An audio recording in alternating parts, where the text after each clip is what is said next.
வணக்கம்.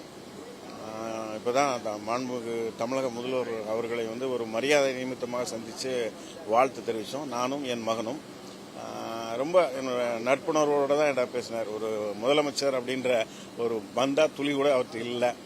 கிட்டத்தட்ட ஒரு 32 ஆண்டுகளுக்கு முன்பு அவர்கிட்ட நான் எப்படி பழகினோ அதே மாதிரி என்கிட்ட நட்புணர்வோட ரொம்ப கேஷுவலாக பழகினார். அது எனக்கு ரொம்ப நெகிழ்ச்சியாக இருந்தது. உண்மையிலே எனக்கு கண் கலங்கிடுச்சு. அவர் சொன்னார், நான் எப்பவுமே உங்கள் விஜய் தான், உங்களுக்கு எப்போ என்னன்னாலும் எனக்கு சொல்லுங்கள் அப்படின்னாரு.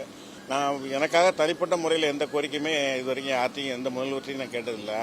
நான் திரைப்பட நலனுக்காக, திரைப்படத்துறையினுடைய நலனுக்காக பல முதலமைச்சர்கள்ட்ட பல கோரிக்கைகள் வச்சுருக்கேன் அப்படின்னு சொல்லி இன்றைக்கே ஒரு முதலமைச்சருடைய முதல் நாள் சந்திப்பிலேயே சில கோரிக்கைகள் வச்சுருக்கேன்.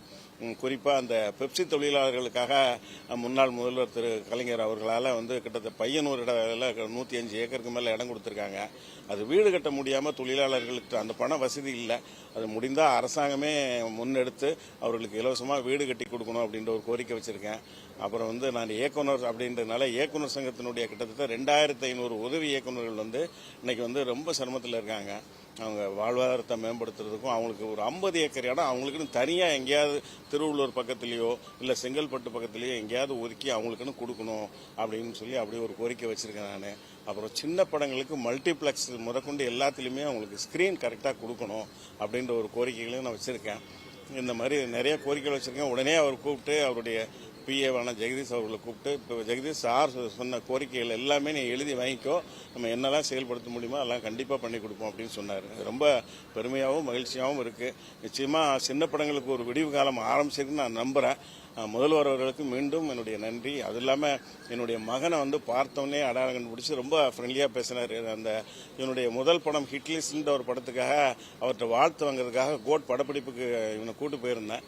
அப்போ பார்த்து கட்டி பிடிச்சி ப்ரோ நீங்கள் ரொம்ப ஸ்மார்ட்டாக இருக்கீங்க ப்ரோ அப்படின்னு 2 தடவை சொன்னார்.